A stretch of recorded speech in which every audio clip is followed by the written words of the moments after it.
enigmatic site in Madagascar may hold Zoroastrian origins. In the rugged landscapes of southern Madagascar's Isalo massif, an ancient archaeological site known as Teniky has long puzzled researchers. The site features vast stone terraces, hollow niches carved into cliffs, and large stone chambers, unlike any other structures found in Madagascar or the East African coast. New research by archaeologists, led by Professor Dr. Stephan Schreurs and published in Azania Archaeological Research in Africa, suggests that the site may have been built by a Zoroastrian community around 1,000 years ago, reports Phys. If confirmed, this would mark a groundbreaking discovery, linking Madagascar to ancient Persian religious practices and the extensive Indian Ocean trade networks of the first millennium AD. The Teniky site is located in Isalo National Park, deep in the island's southern highlands. Known to researchers for over a century, it was visited by French naturalists Alfred and Guillaume Grandadier in the 1940s, who hypothesized that the structures may have been built by shipwrecked Portuguese sailors. A later excavation in the 1960s uncovered a fragment of a 16th-century Chinese jar, hinting at a connection to long-distance trade. However, these early investigations were limited due to the site's remote location nearly 20 kilometers from the nearest road, accessible only after a strenuous hike through rugged terrain. As a result, no detailed archaeological work was undertaken until Schreurs and his colleagues began excavations in 2019. High-resolution satellite imagery helped reveal the true extent of the site, prompting the team to carry out more focused field surveys and excavations.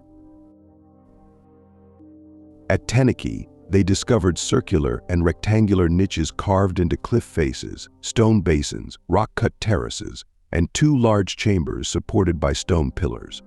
These findings were unusual, bearing no resemblance to known Malagasy architecture. More significantly, some of these niches had circular recesses that appeared to have been sealed with wooden or stone slabs, suggesting that they may have once housed human remains. The architecture and purpose of the Teniky structures presented a mystery. The Portuguese theory seemed unlikely, as the first Portuguese ships didn't arrive in the Indian Ocean until 1498, far later than the proposed construction of Teniky. Ceramic sherds found at the site were dated to the 10th–12th centuries AD, with some pieces originating from Southeast Asia and China, indicating that Teniky was part of the vibrant Indian Ocean trade network. Looking for possible explanations, Schreurs and his team turned to regions historically connected to Madagascar through trade, such as Arabia, Persia, and the Indian subcontinent. They discovered striking similarities between the niches at Teniky and rock-cut niches in Iran, particularly in the Fars region, which had been used by Zoroastrians for funerary purposes. In Zoroastrian tradition, the dead were not buried but instead placed in open-air niches called dakmas, where their bodies would be exposed to the elements and scavengers. Once the flesh decayed, the bones would be transferred to smaller, closed niches known as astodans. This practice was rooted in the Zoroastrian belief that the earth should not be polluted by dead bodies. The similarities in design led the researchers to hypothesize that the niches at Teniky may have been constructed by a Zoroastrian community. This hypothesis is bolstered by historical records showing that Persian merchants were active in the Indian Ocean trade network during the Sassanid Empire and well into the Islamic period. The Persian port city of Saraf, for example, had extensive trade links with East Africa, Southeast Asia, and China. It is possible that Persian Zoroastrians, fleeing the Arab conquest and the imposition of Islam in the 7th century, migrated along these trade routes, eventually reaching Madagascar. However, no human remains have been found in the Teniky niches, complicating the theory.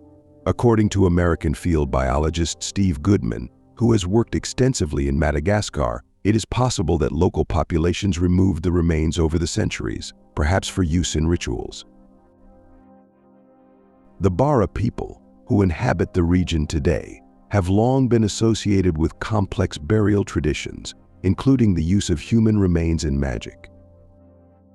While the absence of skeletal remains presents a challenge, the stylistic similarities between the Teniky niches and Zoroastrian ossuaries in Iran provide a strong basis for further exploration. The ongoing research at Teniky aims to unravel these mysteries. Schreurs and his team plan to return in 2025 for further excavations, including the use of LiDAR technology to better visualize the site's structures and terraces. One promising area of investigation is an 80-meter by 80-meter section of the Sahanafo Valley, where surface prospecting has uncovered pottery from China and the Middle East.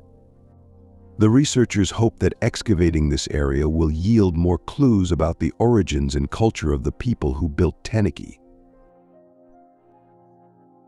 Although the link between Teniky and Zoroastrianism remains tentative, the possibility that Madagascar once hosted a Zoroastrian community adds a fascinating new chapter to the island's already complex history.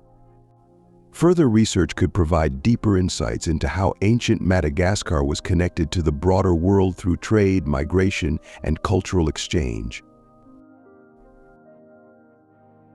As Schreurs notes, although I would like to stress that our interpretation linking the rock-cut architecture with Zoroastrian practices is tentative.